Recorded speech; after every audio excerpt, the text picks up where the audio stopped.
This is going to be the best show we've ever done. Let's go, baby. What's going on? What's going on? It's your boy, Storyseller Jet, with another episode of the That's So Fire. And I have my really great friend here today with us, Pat Precourt. Let's go, man. I've been looking forward to having you on the show for the Honored longest. to be here, pumped to be. I've been looking forward to this as well, so I'm so happy that we can make this happen. Let's go. It's going to be great. We are going to be talking about a lot of the things that will be able to completely change the game for you as it relates to mindset, motivation, and how to get unstuck, get out of the rut that you are in right now. So,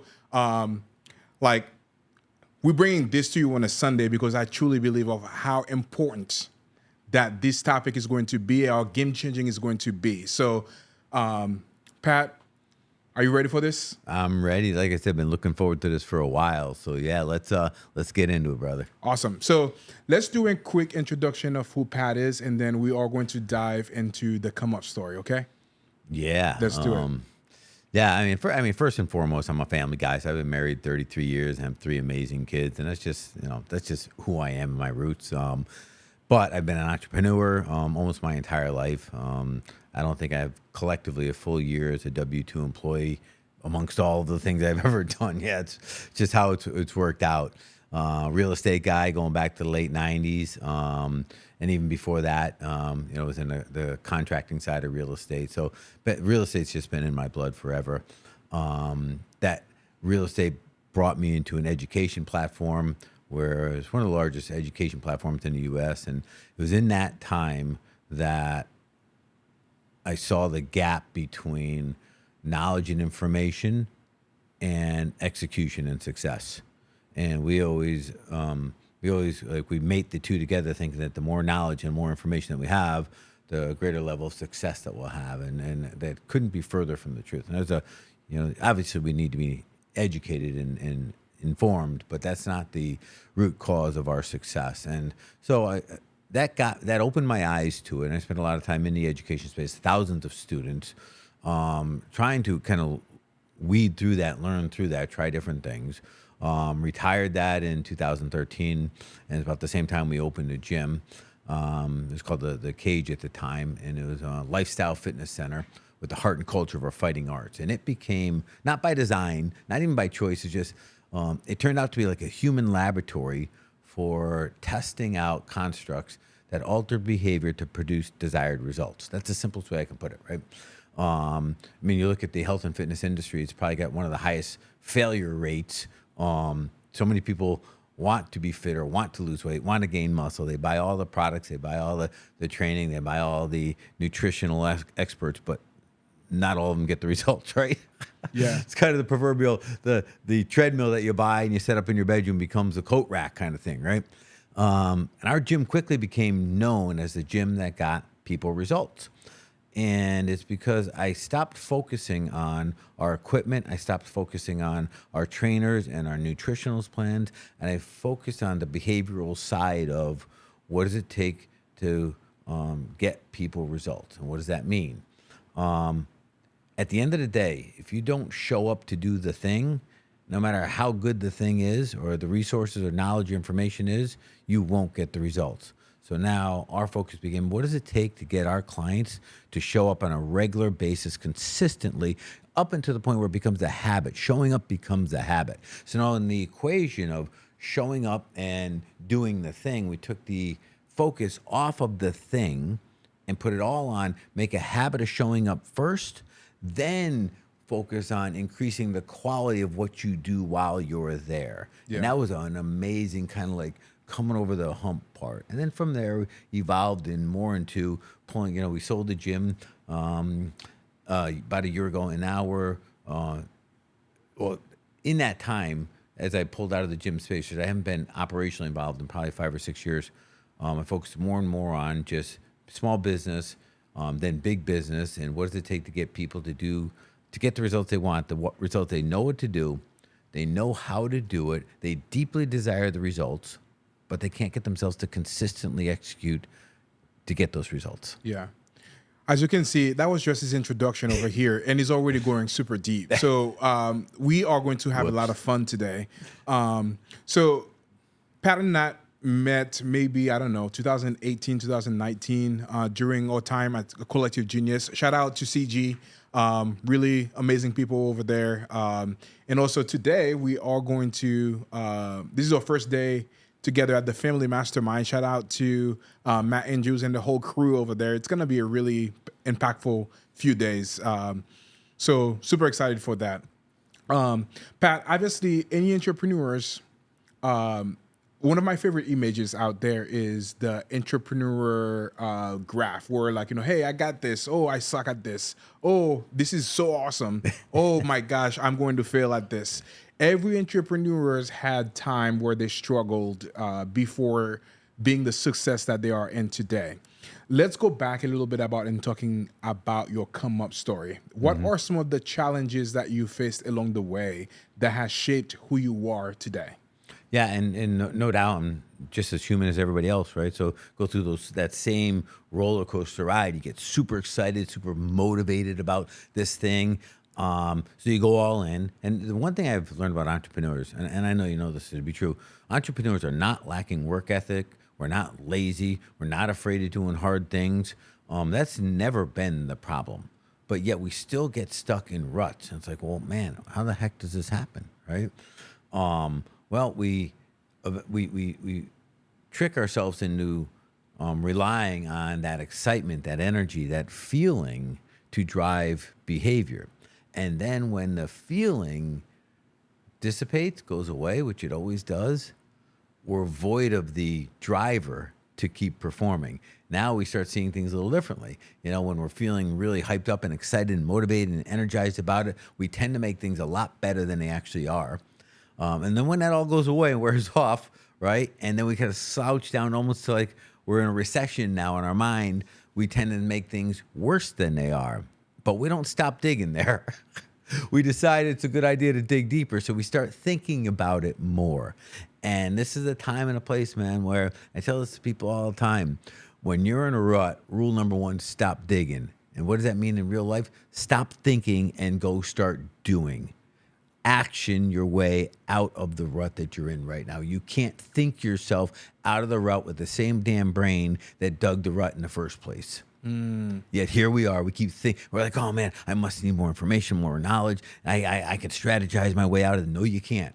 You got to go act your way out of it. Go do something. And every time when we take a physical action, the universe responds. It meets us where we're at and steps us up one notch. It challenges us to the next thing if we're willing and able to do it, right? But we don't get that challenge. We don't even get that opportunity when we're sitting on our butt, digging a ditch, stuck in our head, and it never goes good from there, right?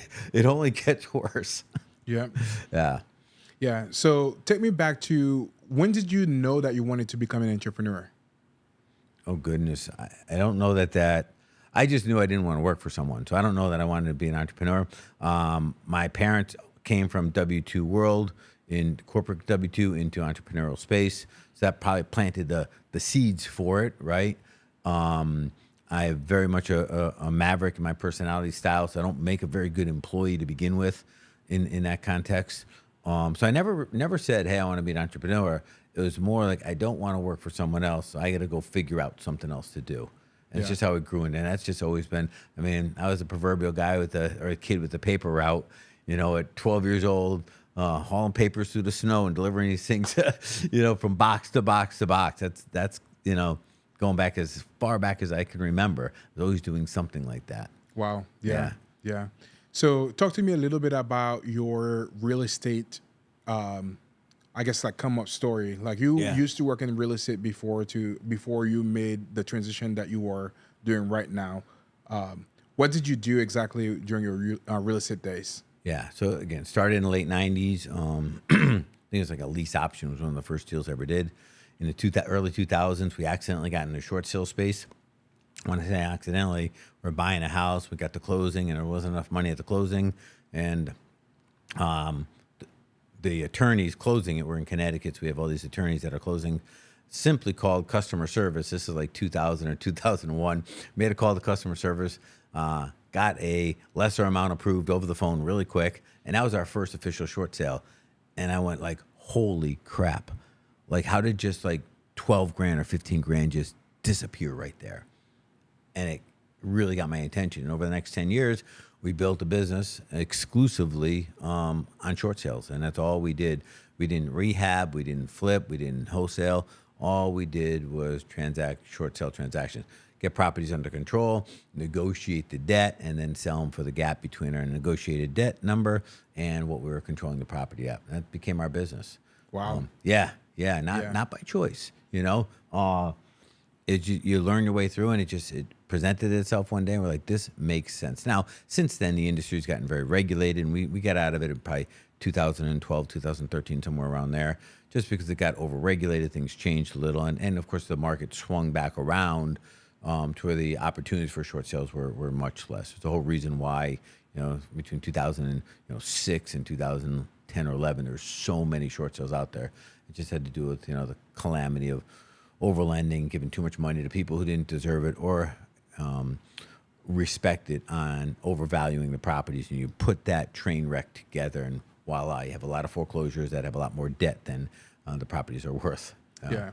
What is the biggest lessons, would you say, that you've learned over that period of time that has translated to who you are today? So a big one, it's an interesting question. And it's nothing about real estate. Of course, I learned a tremendous amount about real estate, about people. Our job was not about, we made our money managing people. We made our money leading people through hard times. Real estate was just the train that this whole mission was on, if that makes sense. But we made our money by managing tough situations, helping people who don't know where to go, who are not in a capacity to make tough decisions, and guiding them, And that's what we became very good at. Is that, they're like, getting foreclosed on is a very traumatic event. So you learn a lot in that space. But I think on a bigger picture, something I learned, that I've changed my trajectory many, many times in my career, right? I was in college for a little while. The only thing I did in college was play rugby. So I didn't get a degree or anything like that, but I did get a good rugby career out of it, because that led into a men's team that I played with for many years, then a couple years international after that, which was really, really, really cool. And that became a big part of my life, and I met a lot of amazing people, and it grew me a lot in that process as well. But my point is, I had a framing company in college. We framed houses in the 80s, and then played rugby. During my early transition to rugby, I worked in my parents' home inspection business because I needed something flexible to deal with my rugby schedule. And then after I got injured a few times, I needed something to fill the gap because I couldn't play rugby for a while. So I started remodeling houses. Had a great background between my framing houses and my home inspection career. So each time is altering a trajectory. Never did I sit down and say, what is my purpose? Like, what is my meaning in life? Never even felt the desire for that, right? Now we fast forward, big real estate investment career, big real estate investment education career, the gym space, and now we've been in this, call it the personal development space, overlapping with these others for about 15 years, and more recently, our business performance engineering, which is focusing exclusively on behavioral structure to handle disengaged workforces in businesses, right? You say, well, what's the lesson there? The lesson is that each trajectory is your new meaning at the moment, and you can't get closer to your life purpose without executing each of these little alterations and iterations along the way. So never did I say, this is my end game. Never once did I say that. And at the exact same time, I was 100% all in on what I was doing, riding it out, gaining the experience, not knowing when it'll end, how it'll end, not even wanting it to end, just letting the universe, pull the strings in that department. My job is to show up, go all in on it, and take as much out of it as I can, right? So it's preparing me for the next part of life, if that makes any sense. Yeah. I think a lot of people, they kind of think, okay, this is like the grand thing that, I'm preparing from day one, without thinking about the micro moments that are helping them build the true foundation of kind of what maybe God has in store for them in the future. Yeah. Like, you may kind of start with something completely different. Like, for me, I started in finance.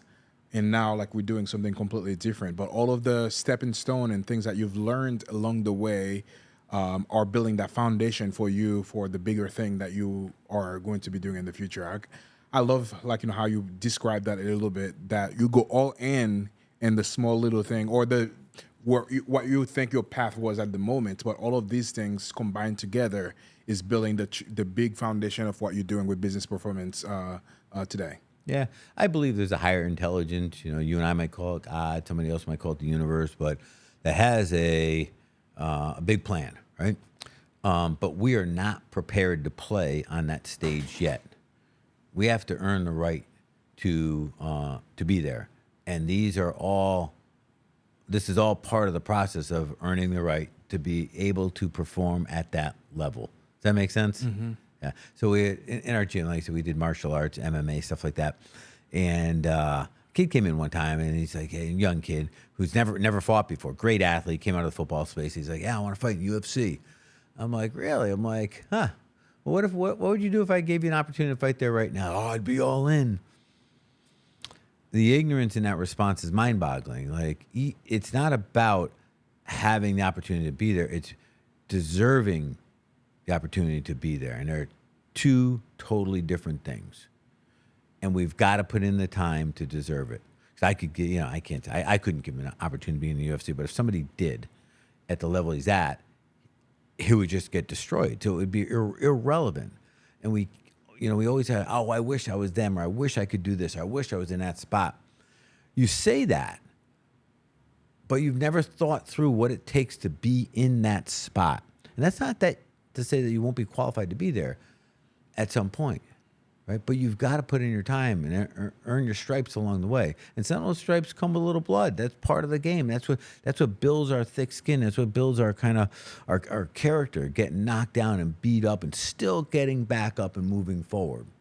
And that's kind of how, when I look back at those moments in life, and there's tons of them, I make a lot of dumb mistakes, okay? Like, wake up the next day like, Pat, how did you do such a stupid thing kind of mistake? I'm good at those, right?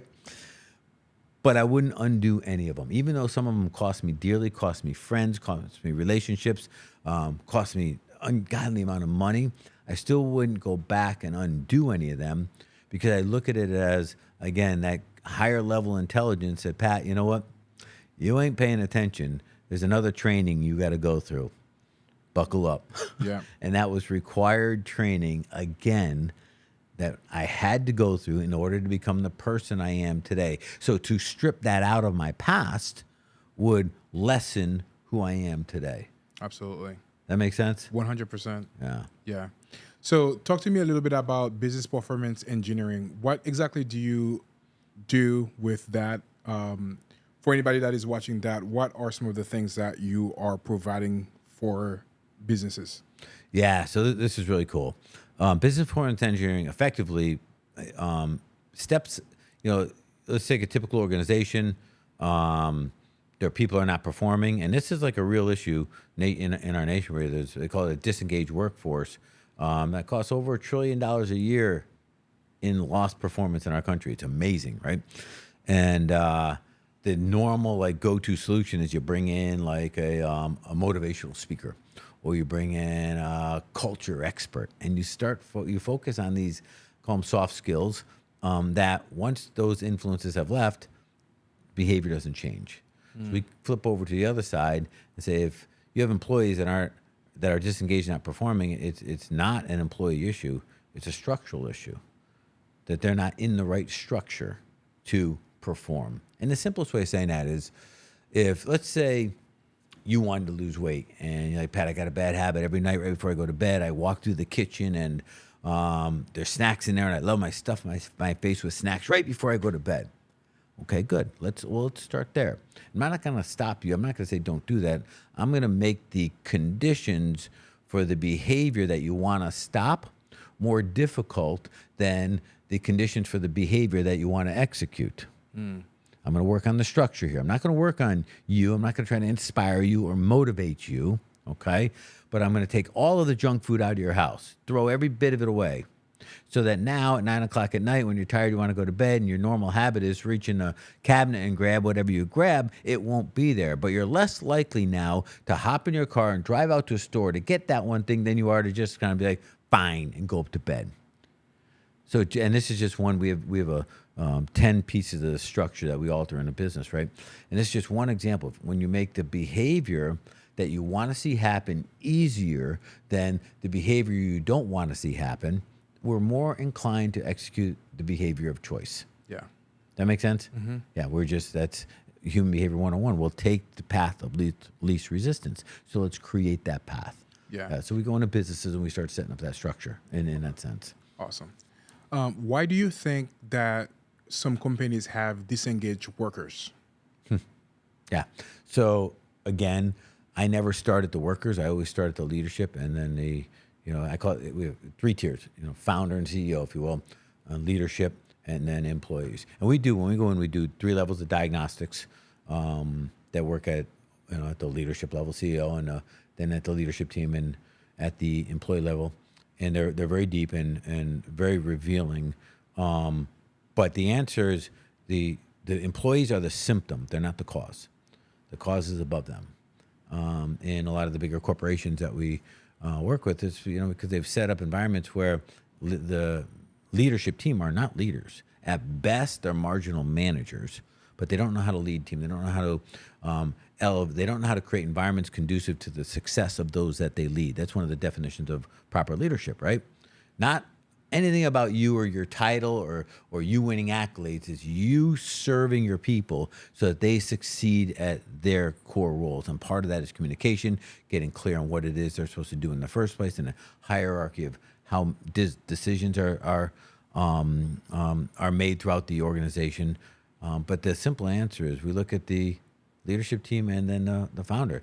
If a individual is not clear on what they do plays into something bigger than themselves, they're less inspired to continue that behavior. If that same individual can't see how what their normal routine is, how that does not move their own personal needle towards their own desires and results and wants and needs in their lives, they're less inspired to keep that going in the right direction, right? Mm-hmm. They're more inclined to slack off. So there's a lot of pieces that plug in to make this happen. But the answer is it's not the employee. They're a symptom of another cause. Yeah. So how would a leader identify those symptoms to make sure that they get their employees to be more engaged in their workforce? So you're saying how would they reveal if they have the problem? Exactly. Right. So how can a leader figure out like what those symptoms are to reveal those problems for them? Yeah. How quickly do employees enact new initiatives? How often do they solve problems on their own? How often do they come up with new creative ideas to make the mission better that you're working on? Basically, what do they do up and above their bare minimum to get by, right? And that's the thing with the employee workforce is they get very good at, and this is not an attack on the employee either. Like I said, they're the symptom. But they get very good at figuring out the bare minimum needed to fly under the radar, just enough to get by and not get called out on it, right? Yeah. And then so the symptoms would be, well, how often are they bringing new ideas to the table? How often are they solving problems on their own? Are they always coming and seeking out others to solve the problem for them? Things like that, right? Taking initiatives on their own. How quickly are they acting on new things that are, that they're not used to? They're a little scary, going to be a little difficult, a little hard. How quickly do they jump on that stuff? Yeah. Right? Yeah. You mentioned there's like 10 different ways or 10 different, I don't know exactly the term that you used earlier, things that you go and install in the business to help them solve that. Can we talk a little bit about that? Yeah, we'll go through a couple. So start again, back in the employee. It's not, and the last one of the list, you hear me push back against motivation all the time, right? Motivation is part of it, right? But motivation is, it's the last on the list, and we only need it for a short period of time over a sprint. Look at it motivation like like a drag race car, right? And you're using a high test fuel. You can do it for a quarter mile. Fantastic, right? But you can't run that pace for an Indy 500. The car will blow up. So motivation is needed when we need to do something extraordinary, unusual, like over the top in a short sprint in the moment that is a little beyond our normal capacity, right? That's the time and a place to use motivation. But if we try to start our day every morning using motivation different, now we're using motivation not to perform extraordinary, just to get us going. We're abusing motivation because the same thing, it's going to run out. It's still only going to be a sprint. But now our threshold was not extraordinary. Our threshold, let me just get up to speed. Mm-hmm. That's what we're trying to use motivation for. And then it's running out. And then then where are you? Yeah. You see the challenge there? Mm-hmm. Yeah. So another piece too is having very clear initiatives that if I ask every leader individually, if I ask the CEO individually, if I ask every employee individually, they would all be nearly 100% compliant and exactly the same. What are our primary initiatives that we're working on? You can call them initiatives, you can call them goals, you can call them, rocks if you're in an EOS system or something like that. It doesn't matter, right? If there's not absolute clarity in that, right, people operate in different directions. Yeah. If there's ambiguity in it, which often there is, we don't know exactly what our main objectives are here, behavior will falter as well. Mm-hmm. Does that make sense? Yeah. Yeah. So there's a number of different components like this and this is just part of the puzzle, right? And again, we're not blaming employees. It's blaming the structure by which the employees operate in, right? Yeah. There needs to be a feedback loop where an employee has some opportunity to critique a senior position without pushback. Not that they even have to in the sense that maybe there's no issues there, but knowing that they can and knowing that they can't drive behavior as well. Yeah. If I know no matter what, I can't push back against something that is wrong, I feel disrespected. Yeah. My performance will drop off. Not intentionally, but it's at a subconscious level. Yeah. Yeah. Yeah, I would love to dig deeper into that too, and we'll start going through that. But you've already touched on that a little bit as it relates to motivation. But I would like to start digging deeper into that. What is the biggest misconception about motivation? Yeah, that's required to perform, and a misunderstanding, like I said, of what it is. It's just an emotion. It's a feeling. Right? And yeah, we get a dopamine hit. We get a rush from it. We get some adrenaline. That's awesome. But we can't rely on feelings for performance because feelings are unreliable. They're unpredictable. Motivation, if we're seeking out motivation, means it's something outside of us, which means it's no longer inside of our control. So now if we're attaching behavior and results to something that's not in our control, we become unreliable. That's what we got to bifurcate the two. And there's a fundamental belief that I need to be motivated to perform.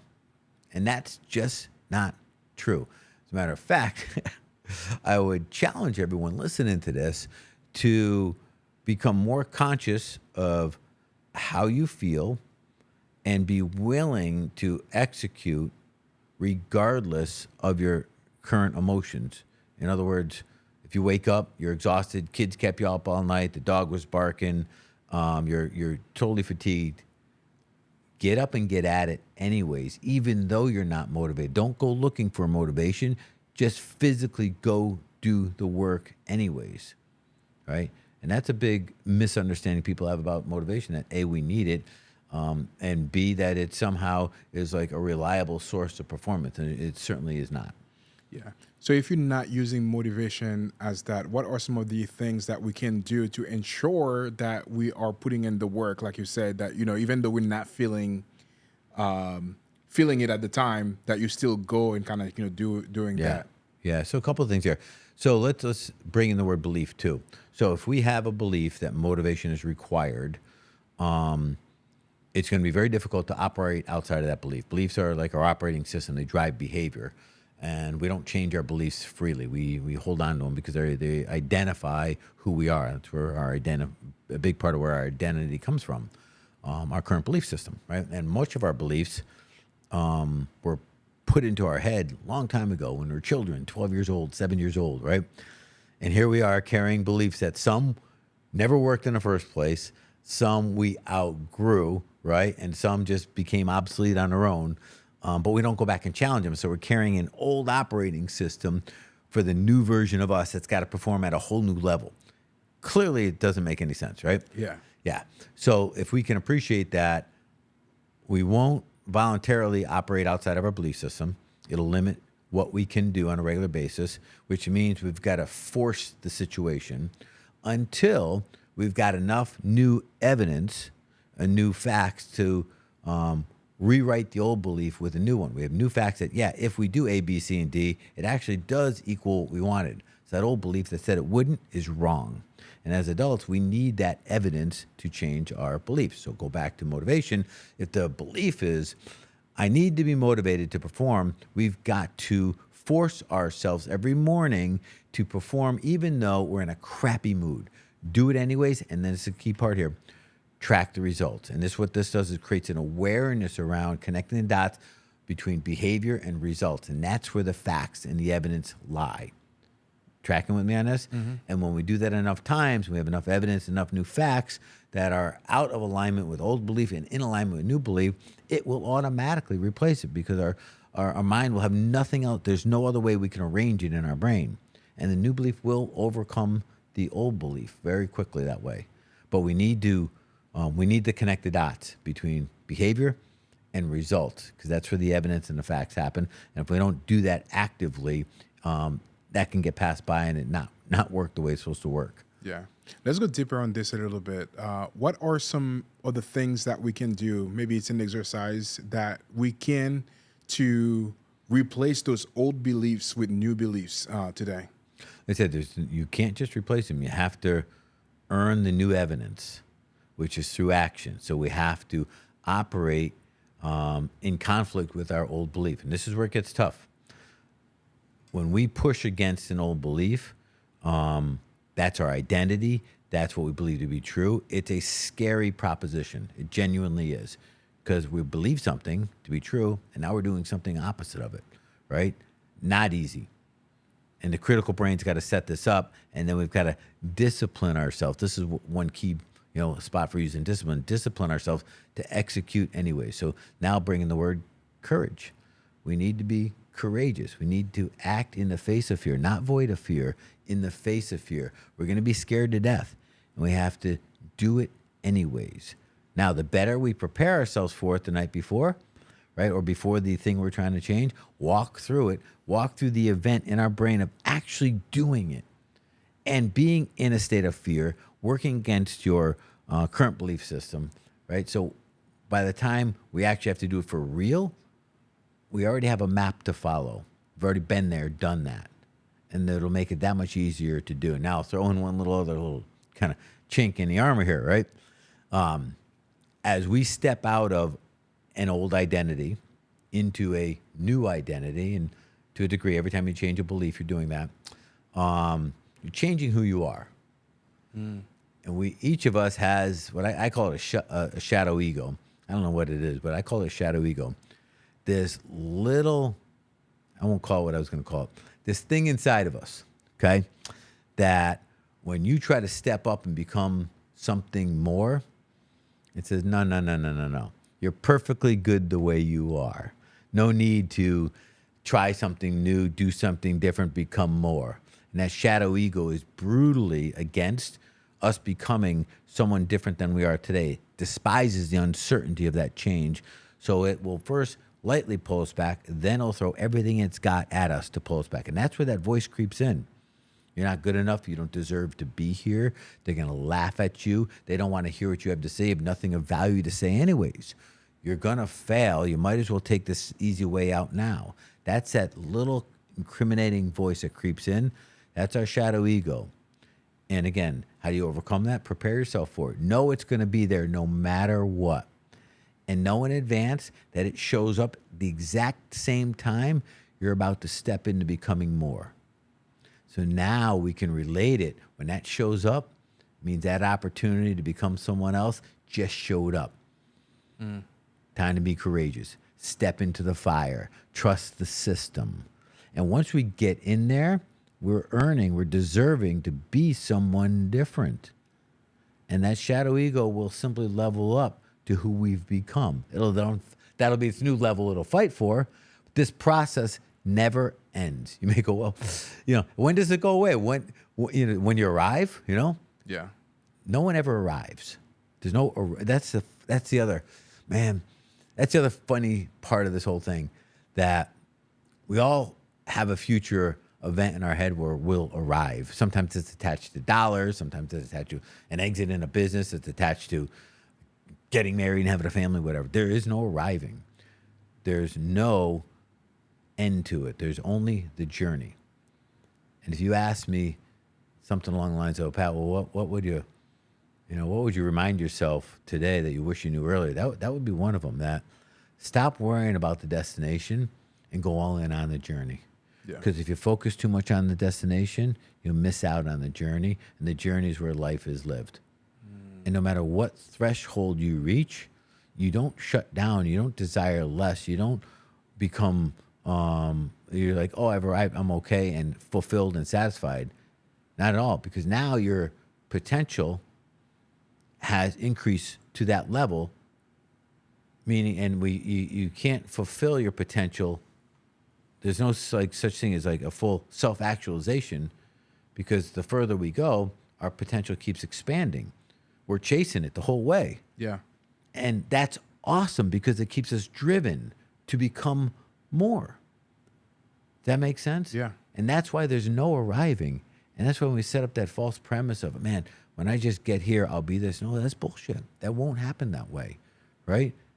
You could be that now and enjoy this and lean into the journey aspect of it, right? And not always be like, well, if I only had more, whatever that more is. And that's how we miss out on the journey. Always worried and focused on the arrival afterwards, the final destination. That's a huge lesson right there. Mic drop moment here. Earlier, you're talking about that shadow ego and that voice that you hear in between those two ears. And I truly believe that's one of the most more important things out there, because as entrepreneurs, we deal with that on a daily basis. That voice in our head that's maybe preventing us, to achieve greater things. Do you have a simpler exercise or anything that we can do for when that voice comes up that we can tame it, or kind of like, get out of that voice? Yeah. So in the book Good to Great, written by Jim Collins, he did a great breakdown of James Stockdale and the Stockdale Paradox. James Stockdale was a fighter pilot in the Vietnam War. He was also an admiral in the U.S. Navy at the time. He was a very achieved human being. He got shot down, prisoner of war, 7 years. And a lot of the guys in that got shot down with him were much younger than him.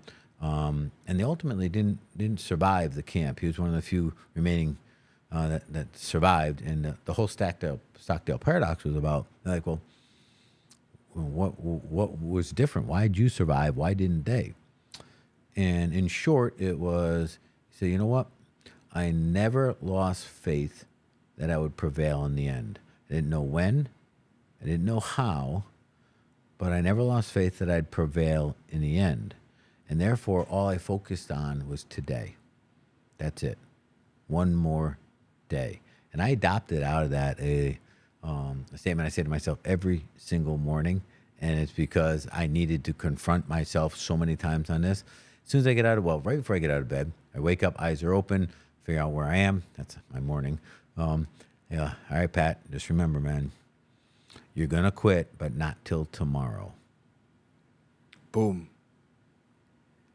When we put something off till tomorrow, our subconscious goes, I guess you never want to do that, do you? And this works both ways, because tomorrow is a made-up fictitious time that never happens in our lives. It's a fantasy future event that will never happen. And what that does for me is it says, Pat, I don't care what war you're up against today. Focus on the war. Don't worry about, you can quit tomorrow. And you're like, we all got one day in us. We all got one day in us. Let's get at it. Yeah. So when those like bad thoughts are coming through your mind, Yeah. just keep reminding of yourself, okay, today I'm gonna fight hard. And if I never quit, I'll quit tomorrow. And Yeah. keep telling yourself that every single day, and that keeps you moving forward. The And the idea that I'm glad you brought that back, so we just wrapped that up. Yeah, the idea is that today's going to be hard. You're starting off on the wrong side here, but you got one day in you. Quit tomorrow. yeah, Test yourself. You got one day in you. And here's what always happens when we do that, and when we get that early win where we decided to step forward instead of stepping back, our state automatically changes. We level up, and things immediately start getting better. And that's how we actually overcome that stuff that's going on in our brain, not through thinking about it, by acting about it, by working through it physically, going to that next thing. It comes back for us. We don't have to ask ourselves, like, how do I get in a better mood? You act your way in a better mood, and the mood will get better. yeah. Yeah. You mentioned that's one thing that you do every single day. I'm curious to know what is your daily morning routine? What are some of the things that you do to ensure that you have the best day ever? Yeah. So, all right. So this morning routine thing. All right. I get up. I'll talk to myself for a few minutes before I prep the day, and I set myself up before I get out of bed. I have a little conversation with myself. And I kid you not, sometimes parts of it are out loud because I need to hear it out loud. And then I go down. My wife and we always have coffee every morning together. That might be a half an hour, 45 minutes, something like that. And then I try to knock down something that's hard. That's it. I don't hop up and get in a sauna. I don't get out of bed and do my workout. I don't get out of bed and hop in the ice bath or do my morning meditation or any of that stuff. There's a time and a place for that. And to me, that's important stuff. But I want to start the day winning something. That's more of a reward for me. You see what I'm talking about? And I get there's a lot of people out there, way more successful than me, right? Of how they work through their 2-hour morning routine. And I'm like, that's amazing. But we have to remember context here, right? They already climbed the mountain and they're on their plateau. How they run their lives today is different than they did when they were climbing the damn mountain. And guess what? They didn't have that morning routine when they're climbing a mountain. Think about a tent plugged in the side of a Mount Kilimanjaro, in the snow and the wind and the cold. When you get up, you get at it, right? Mm-hmm. That's how we have to operate until we're up on our plateau. Then we can change things around a little, right? But until then, man, my opinion, our days are such that start the day with early wins, and it sets you up for the rest of the day. Yeah. Why is it important to knock out the hard things first thing in the morning, like you do? Yeah. This comes. I have a couple of partners who are Navy SEAL, former Navy SEAL vets, and we talk about grittiness all the time. What is grittiness? Grittiness is that unwillingness to quit. That you can't keep me down, right? Everybody can be more gritty. And how do you get more gritty? You do hard things. And the harder they are and the more often you do it, the more gritty you get. And what it does is it raises your threshold for hard. So if you start out the day hard, right, most normal hard stuff then gets easy. But if you kind of walk your way through this thing and do all these easy things first, the second something hard shows up, it's going to be hard, right? And harder than it would have been if you set your threshold harder first thing in the morning. It becomes the bar for what's easy and what's hard. And at the beginning of the day, we're smarter, we're stronger, we're more emotionally controlled. It's when we got the most opportunity to win. So we might as well take on the hardest things first in the day. Yeah, for sure. Yeah. You often say that mindset is not your solution or it's not your problem. What do you mean by that exactly? Yeah. So so mindset to me, again, a bit of a contrarian position, but is oversold in kind of the guru industry and like the save all and the fix all to everybody's issues, right? And the truth is, mindset is a literal word. Your mind is set. You can't change it. You can't just think your way into a different mindset. The mind that got you. Here's what you got to work with, right? And that's why I say when you got yourself in a rut, you can't think your way out of it. You've got to act your way out of it, right?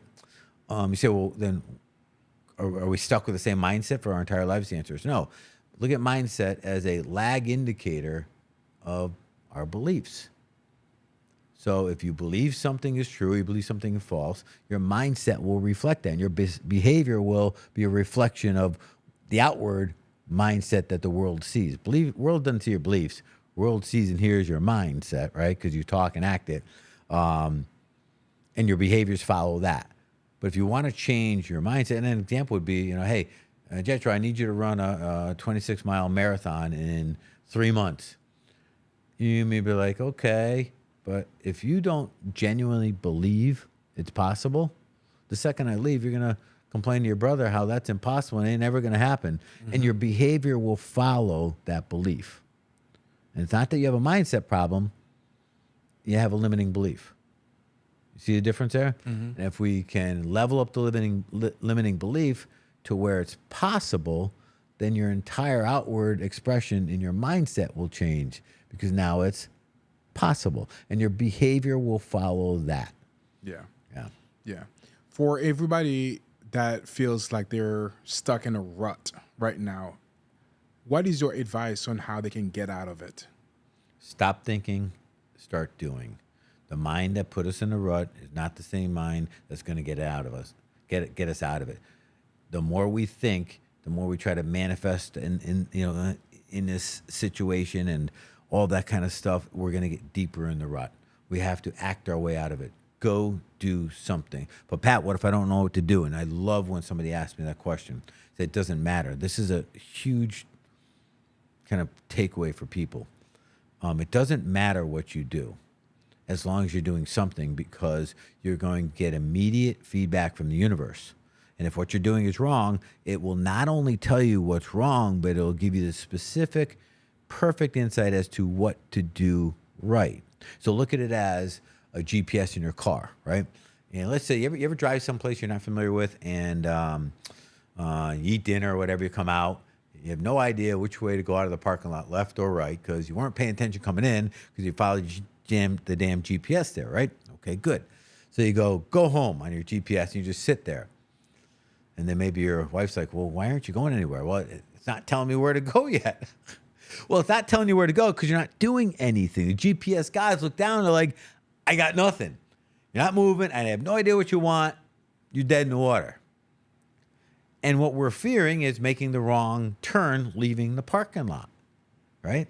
And what we're trying to avoid is not getting home. We don't want to make the wrong turn and therefore not get home. Like, this is what's going on in our head, right? Your wife finally slaps you in the back of the head and says, just go. You go. You leave the parking lot and the GPS gods go, oh, bam, I got you. I see where you are and I see where you're going. And I'm going to give you the next exact perfect instruction as to what to do next. And I'm going to give you the shortest path home from there. I got you. That's how the universe works when we take action. But it works exactly the same way when we don't. We sit there, we don't get the feedback, we don't get the insight, we get nothing to work with, we just get stuck on our head and nothing changes. Yeah. There's a couple of things that you mentioned in that I would like to dig deeper. One of them is manifestation. A lot of people, I feel like they say that this is the answer to everything, to manifest the future, and that's going to happen. What are your thoughts about that? No, it won't. It's a tool. It's a fantastic tool, but it's a tool. It's not a one-off solution. So how is it a tool? And we talked a little bit about it. If I can act as if, meaning walk myself through a future event the way I want to see it happen, play out, and actually feel what I'm going to feel, I'm writing a map, okay? So that when I get there, I'll make the right turns. I'll make the right decisions. So I'm familiar with it to some degree, right? But none of that counts until we're taking the actions. We still have to be courageous, act in the face of fear, do the work, take our bumps, right? So when we get to that future manifested moment, right, we we actually are there now. And until we take the actions, we won't be there. So people, again, it's probably the wrong way to address it. It gets misused, and we think that if we go through the manifestations exercise, it's just going to manifest. Yeah. No, it's a tool that will be very beneficial during our journey of taking lots of actions and lots of steps and lots of decisions to getting us to the outcome. You know, and yeah, we can manifest our future without a doubt. The more we focus on something, the more the mind is trained to go find that thing in our lives. It's no different than, you know, the car you buy, and once you drive it off the parking lot, that, you know, nice new red car, you now see the same damn car everywhere, right? Mm-hmm. So I go, how is that? Well, it's always been there, but the mind was never focused on it. And now that you've focused on it, you've taught the mind what to go look for. So it's going to go find more of that. That's how powerful that is. Yeah. Right? But it still requires action up front. We still got to do the work. Yeah. And that's the shortcoming of it. Yeah. So a lot of people, they just like manifest something and actually do not do the work to achieve that. So Yes. manifestation without work is dead. Completely, yeah. And that's no different than a vision board. It's a tool. It doesn't do anything. It's not magical, right? What you're doing, though, if you use a vision board properly, is you're attaching an emotion to a trigger. Your vision board, you see things or people or whatever, and that's triggering an emotion. Emotion's a form of energy. Energy can be used to drive behavior. We get to choose how we use the energy around emotion. But if we don't connect all of those dots, drawing your cute pictures on your vision board ain't going to do anything for you. Yeah. Just going to be, it's just another board, you know? Absolutely. Yeah. You just touch on behavior. What are the 3 S's that drives behavior? Yeah, cool. Good question. So, and I talk about this often. So, and you can use this personally. You can use this in your organization. You can use this trying to help employees operate in your behavior. So you have strategy, and that's what you have to do. You have structure. That's how you're going to do it. And then you have standards, and that's making sure we have the capacity to execute. That's the rules that we live by. That's the if I say I'm going to do it, I'm going to do it kind of standards, right? And what happens when we put so much effort on strategy and structure and not on standards, those two fall down if we're not showing up to do the work, right? So we need to get those 3 in alignment, right? So your standards elevates you to where you're in a position to execute the how to do it, which is the structure. And the structure is a system in place that if we follow the structure, it'll execute the what we're doing, right? The strategy that we've laid out. So those 3 have got to be, they've got to be taken into consideration. And we put so little value on our standards. Look at this. Look at standards. Because everybody talks about always like want to raise your ceiling, you know, in a business or a personal or whatever. And I tell people all the time that you're focusing on the wrong part of the equation here. There's a fixed relationship between your ceiling and your floor. They go up and down together, right? But if you want your ceiling to go up, you got to raise your floor. And your floor is where you fall to at your worst. When you're under extreme pressure and stress and things have just hit the fan, who are you at your worst? Because that is your real identity. And that's what determines how far up our ceiling goes. And that is defined in part by our standards. Boom. Man, so deep over here. Yeah, so deep. So how do you raise your ceiling then? You don't raise your ceiling, you raise your floor. You elevate your standards, right? I'll give you just a simple example. So like I said, my wife and I have been married 33 years. I'm still learning to be a better husband and better father. It's a never-ending chore, right? But probably about, call it like somewhere between 8 and 10 years, I learned somewhere in there a different way to engage my wife when she triggered me. The trigger was I come home and she uses the tonality, and the tonality was the trigger. And then I would respond, not even like consciously, but with a equal or greater tonality, and then it turns into a battle. And when you say, well, what is my desire each time? Well, desire is not to be in a fight ever with your wife. It's, to sit down and have a glass of wine together and have a good night, right? So the process then was I had to create different standards about how I engage my wife. So you know what? Remind yourself that she's the most important person in the world to you, and you never want to harm her or hurt her mentally or emotionally, right? Of course, physically, but mentally, emotionally. And here's the big one in that moment: if she reaches out with a tonality that's unbecoming, and I'm feeling challenged, which really is me feeling disrespected, right? Guys don't deal with that very well. It must mean she needs me more now than ever. She's struggling, and this is just how it's showing up. So more than ever, I got to show up as her husband, as the leader of the household.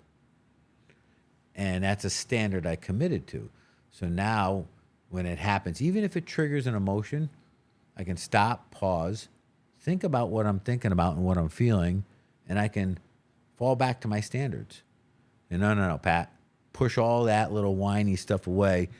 Step up to the plate here and do your job as a husband and a leader. That's an example of that, right? Yeah.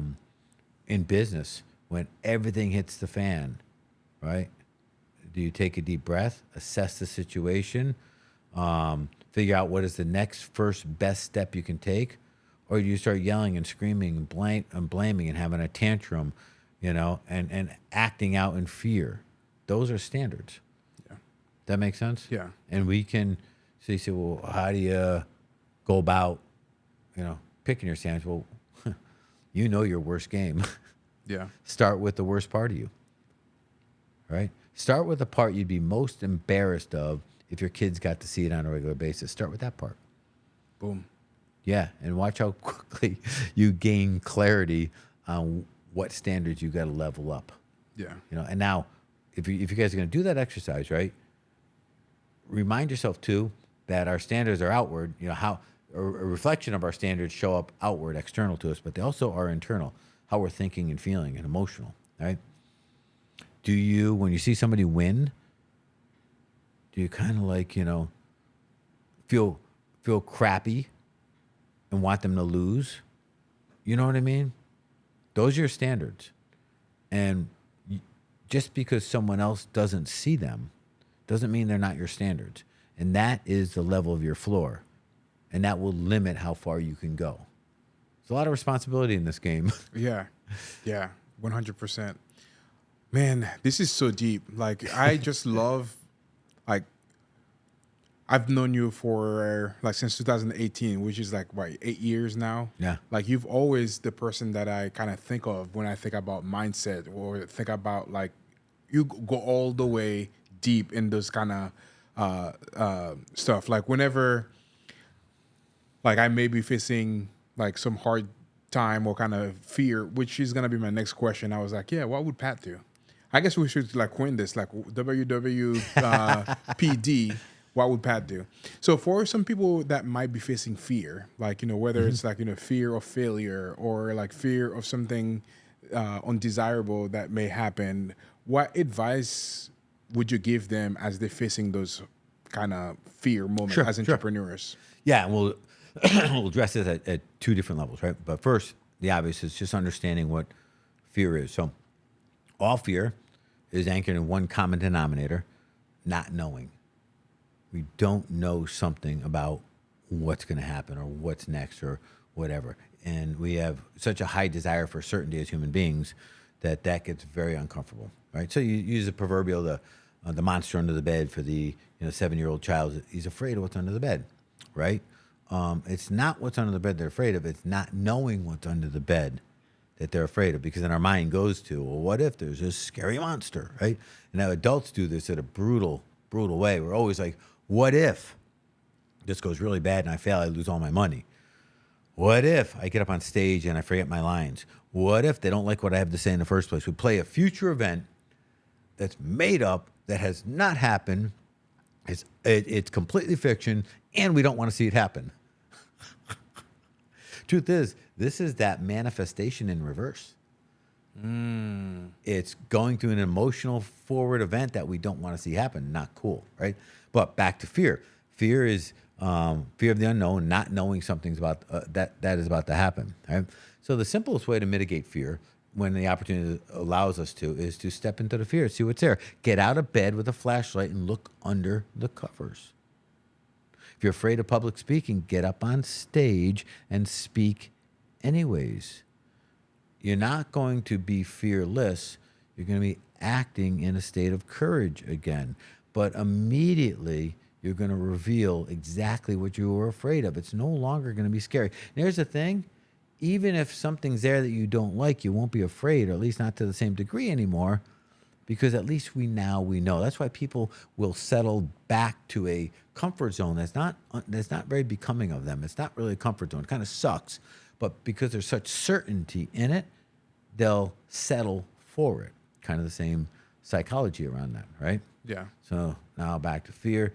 If we can reveal, turn the unknown into the known, our fear will be mitigated. Now, let's take a step before that and change the definition of fear a little.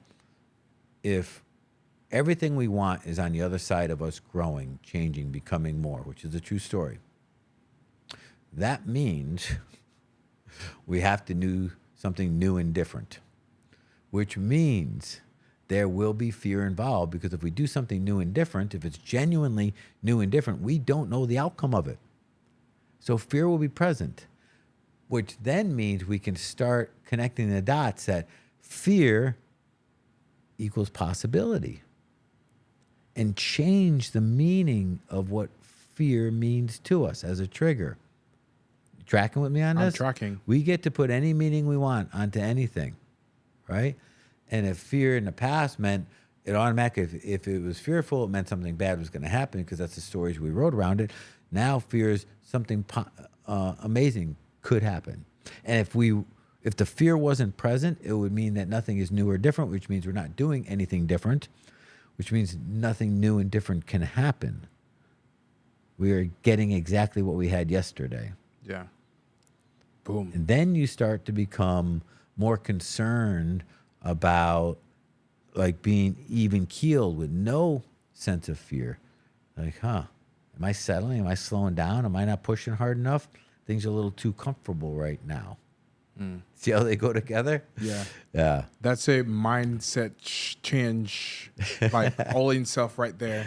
What do you believe is the number one skill that any entrepreneurs need right now to change or to succeed? So it's a very self-respected skill, self-introspective skill. Falls in a space of emotional intelligence. It's our awareness and willingness not to let how we feel decide how we think and act. And few can do it. And we're trained more and more on social media to just react and not respond. Don't think about what we're saying or writing or doing. Just do it anyways, based on how we feel. We got to remember that feelings in general, feelings have an inverse relationship with intelligence, and as emotions go up, our intelligence goes down. Our ability to think clearly when we're emotionally charged is compromised. And that's why they say never make a big decision when emotions are high, because we're not thinking too clearly. That's the art of selling from the stage is getting everybody emotionally charged in a positive way, because we're more likely to see things better than they are in that state. And we won't challenge the things that we normally would challenge. Or, it's easier to get a yes out of us, right? So for an entrepreneur, our first awareness of our emotional states, how we got to them, which would be the triggers, right? And then our management of them. And early on, it looks like this. It means, all right, we just got triggered. Now, triggered is not a bad word. It got a bad word, like it got a bad meaning over these last few words. Look at triggers. The brain makes shortcuts. It's very efficient that way. And it will take a limited amount of data that it recognizes, and it'll give you an input from it because it's seen the pattern before. We're very pattern driven. So it just takes, boom. Could be a picture, could be a sound, could be a scent, could be anything. Limited amount of data, and it'll give you a input from it, right? That's a trigger. Now, it doesn't make it good or bad. It's just a trigger. Like a song could trigger an amazing emotion. You hear your best songs from back in high school, you get all fired up, right? That's a trigger. So not good or bad. So if we can recognize our triggers, being what got us there, the element that caused it, the emotion itself, and then when the emotion. So look at the connection. I'll take a step back here. How we feel affects the way we think. Thinking affects our decision making. Decision making affects our action taking. So now how we feel is directly tied to our actions. That's not good. Yeah. That's not cool. And the process of growing through that is when we get emotionally charged, your wife says something to you in a certain tonality, and you immediately feel disrespected. So you immediately get fired up. That's what guys do, right? Instead of acting out of anger in that moment, because that won't come out good, right? We can stop, pause, and this is the one skill that humans have that no other mammal on earth has, that we can actually think through this stuff. Pause, think about what thoughts are going through our head, and if they're not in alignment with the outcomes that we want in this situation, we can inject a new thought, which is tied to a new emotion, which will then change the way we're feeling and rethinking and acting and deciding, or deciding and acting. It'll change the end result by choice. Does that make sense? Yeah. That skill right there is a requirement for great leadership. That skill right there is required to be a great parent, to be a great friend, to be a great sibling, right? To be successful in pretty much anything we want, to find self-peace and fulfillment. We've got to be able to manage that. And if we don't, you become easily manipulatable by others by simply pulling your emotional strings. Politicians do such a great job at that. And they use two very big driving emotions, fear and anger. They're such powerful emotions. They come with a lot of energy. And I don't label emotions as good or bad like others tend to. You know, they say on a vibrational rate and all that kind of stuff. And I get all that. But I like to see more than all emotions are a form of energy. And because we're human, we don't have to let the emotion make our decision, but we can harness the energy of the emotion and let it be the fuel for to drive the decision that we make. I mean, people say, "Oh, but anger, Pat." Well, there's been some amazing things done in history because people finally got pissed off enough, and it gave them the energy to do what needed to be done that they wouldn't have done if they didn't get that angry. Yeah. Right? Yeah. Does that make sense? 100%. Yeah. Yeah. Let's transition now to talk a little bit about like what the future looks like for you and what the business right now. Obviously, you're serving a lot of like business leaders and helping them build a more engaged workforce. First, you know, what are some of the things that you like for anybody that may not have like a engaged workforce right now? Yeah. What are some of the solutions that you provide to them? And then we'll talk a little bit about like what the future look like for them. Yeah. So look at this. So we as two different levels in the same business, right? So one is businesses from startup to about $10 million, and then the next is that gap up to about $250 million, right? So there are some structural differences there, of course, right? So we go in and we have an entire set of diagnostic tools at the three different tiers, like I mentioned earlier, at the founder or the CEO level, at the leadership team level, and then down at the employee level. And it really, all we're doing is we're exposing symptoms in that, right? But out of that, we can come up with a prescription, if you will, and then the implementation of it. And all of that can happen in a very short, condensed period of time. In that same process, so I'm able, especially with little bigger businesses, I'm able to analyze really quickly what their a dollar figure to how much they're bleeding each year due to lack of productivity, like how much they're losing due to disengaged employees. And then we kind of forecast exactly how much we'll recover in the short period of time that we're together. So it's a pretty neat approach that we're taking. And it's not, we don't tell employees or leadership teams or CEOs what to do. We change the structure that they operate in so that they can do what they have to do. And it becomes a much better environment for the employees. It actually, they feel more valued. They find a greater purpose in what they're doing. They understand why they're showing up each day. So just the environment in which they operate in makes it a lot easier for them to do their job. You know, so it works at so many different levels. We do that for the bigger organization, we do small. And then we have another tool, what's called the Founder Growth Driver. And it's a service-based AI-supported automation tool that, and this is just a very inexpensive one, but allows solopreneurs or people just with small businesses who are really focused on themselves as being the constraint. It's like having an executive board in your pocket in terms of identifying like what your primary initiatives are, where your focus are, your accountability week over week.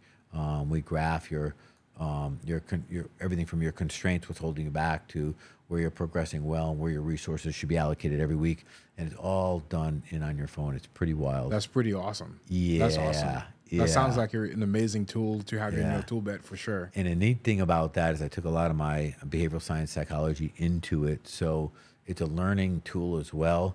So it learns your personality type, it learns your archetype, and it learns which basic human needs are driving you the most in the moment. So it allows it to communicate with you better. And the better it can communicate with you, the more inclined you are to execute on the proper behaviors. Again, making conditions for the right behavior easier to do. So it learns you more and more with every bit of insight that you put into it. It learns more about you. Wow, Yeah. incredible. Yeah, it's pretty neat that way. That's awesome.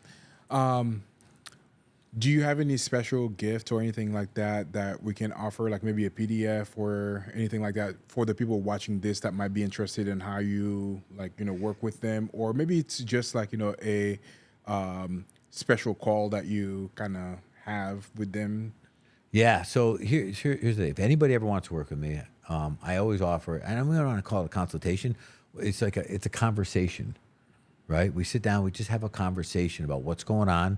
What are the symptoms that you're experiencing? What is it you want to, where is it you want to go? I'm really good at, like, my core expertise is closing the gap, crossing the bridge between where we currently are and where we want to go, right? Particularly when we know what to do, we know how to do it, we deeply desire results, yet we still can't get ourselves to consistently execute the behavior, right? That's where my expertise lies, right? There's no expectations in those types of calls. They're not sales calls. They're just a conversation. As far as I'd love to, so I told you we have, a 10-part protocol to building out performance, whether it be individually or in your organization and your team. I'd love to make that available to everybody. And it comes with a bunch of instruction that goes along with it, explains each detailed step. It's pretty wild, Awesome. Yeah. If you're interested in that, like, how can they reach out to get that tool? Yeah. So I'm easy to get on social media. Just Patrick Precourt, right? My son's on there too, but you'll know the difference in age, right? Yeah. My email's the same. It's just my name, pat@patrickprecourt.com. My website, patrickprecourt.com. So anything with that name will get you to me. Yeah. Awesome. Yeah. So if you are interested in learning anything like that and getting that 10 protocols, definitely reach out and email him and tell him that you're from the DSF Talk Show. Yeah. So last 5 questions before we wrap up Sure. here. The very first one, I like to ask everybody the same questions. Sure. What is the number one advice, or that can come from a book, that can come from somebody else, that can come from a resource? What is the number one advice that you've received that has made the biggest impact on your life? So I fought MMA cage fighting for a little while, but I didn't start till late. I started after my rugby career. I was 42 years old, and believe me, I had my naysayers, Yeah. At 42? Yeah, it was awesome though. But right before I went into the fight, I was in the locker room, and it was pitch black, or almost pitch black in there. My entire team was out at the cage because one of our guys were fighting, and in walks this man. His name was Mikey Burnett, and he was a former UFC, NHB, no holds barred fighter, early on guy, and I didn't know him from Adam. I don't even know why he was there or anything like that, but he walks up to me, and I'm sitting on a table like here. My legs are dangling over the side, and he could see that I'm challenged at the moment, And he walks up to me, and he literally puts his hands on my thighs. He leans into me like this. He goes, "I'm Mikey. We never met before, but I know you're Pat. I can tell you something, man. I don't know if it's going to help tonight or not, but I can tell you anyways." He goes, "You're fighting the wrong fight." And this was really important. He goes, "Right now, your head is out in that cage. You're worried about your opponent. You're worried about all the people that came to see you fight. You're worried about the injuries that you're bringing into the fight. But that's the wrong battle right now. You're still in the locker room. The fight you got to fight right now is right here. And if you don't win this fight in the locker room, you got no chance out there in the cage. You win this fight, that's possible. And he walked out. Wow. And he was dead right in everything he said. In that, and at the moment, I understood it, but I didn't internalize it. But I went back to it so many times. I would guess thousands of times since he told me that. And each time it gets deeper and deeper and deeper and deeper. And my interpretation of that, like today, is the fight's always here. Win this fight, everything else is possible. Lose this fight, nothing's possible. So why are you worried about all of this external stuff that's outside your control? It's the wrong fight. If you had to take one thing away from this whole show, that is it right there. That is it right there. Changes everything. Changes everything. Like as entrepreneurs, we always be facing tons of fight. You know, that may not be fear, a bunch of different things. Yep. But if you do not win what's happening in your, you know, between your two ears, nothing else really matters. Not even possible. And that's the thing. We don't need guarantees in life. But if we know something's possible, man, you know, and it's something we want, we'll go for it. Yeah. But if we believe it's not possible, forget it. Yeah. I would like to get your take on that too. Kind of the second half of that question. I mentioned if there was one person or one book or resource that has made the biggest difference for you. I would like to know about a book because I know like you've read so many of them. Yeah. What is the one book that has made the biggest impact on you? Man, you're right. There's so many. All right, so I'll give you guys this one because probably a few of you have read it. There's a book. Stephen Pressfield's the author. He wrote The War of Art. It's called Turning Pro. And Turning Pro contrasts the amateur to the professional and how most people operate in life as an amateur. They show up, they look the part, they sound the part, they dress the part, but they're not the part. And the difference being, do they fully expose themselves to risk and loss? And then I take it and I put it in the analogy of a football game. Are you a spectator or are you a player? Spectator can cheer, can boo, can put on the jersey, can do all that stuff, but they can't win. Only a player can win. But a spectator has nothing to lose either. Only the players can lose. And how often are you stepping up in the bleachers, avoiding the risk of loss, but also forever avoiding the risk of winning? Fire. Good book. Yeah, that's awesome. What is your $1 million advice? It doesn't have to like, you know, how to make $1 million, but what is the biggest advice that you would give to anybody watching this?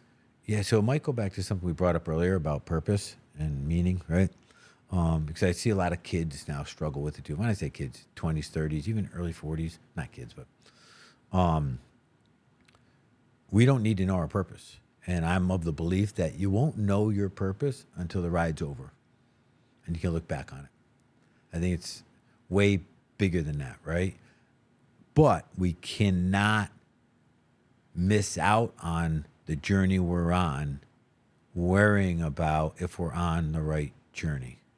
Go all in on your journey, all in, and you'll know when it's time to change your trajectory, to alter states, or you'll be nudged along to do so, right? Or the circumstances will be set up so that you have no other choice. That's how it's supposed to work. But don't continue in a half in, half out state, watching what everybody else is doing, comparing yourself to everybody else, right? Because you're going to miss out on your journey. And the path you're on, there's information, data, insight, feedback, knowledge, expertise that you desperately need in order to play at the next level, but you'll be incapable of gathering if you're not present along the way. Yeah. Yeah. If you had to go back to day one when you first started your career, what advice would you have given to your younger self? Probably to go in harder and faster.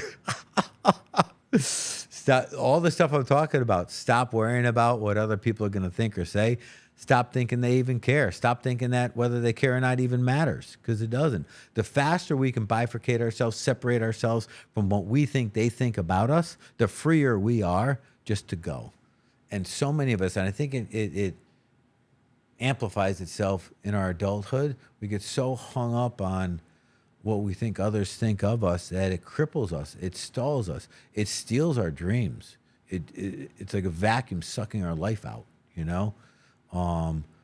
So yeah, it'd be, man, separate yourself from that and just appreciate that we're here to make mistakes. The fastest way to grow forward is to make mistakes along the way. You know, in the game of jiu-jitsu, on the jiu-jitsu mat, you learn so much more every time you get submitted, you get tapped out, than you do when you tap someone else out. And I hear it from young guys all the time on the mat. How'd you do? Oh, I got submitted all night. I'm like, amazing. You're on a steep learning curve like this. Whereas an upper level black belt, their learning curve is like this. Which one you want to be? You want to be learning like this or learning like this? You know? And then that brings in kind of another bit of advice I tell, especially older entrepreneurs all the time. I said, man, you got to be a white belt in something all the time.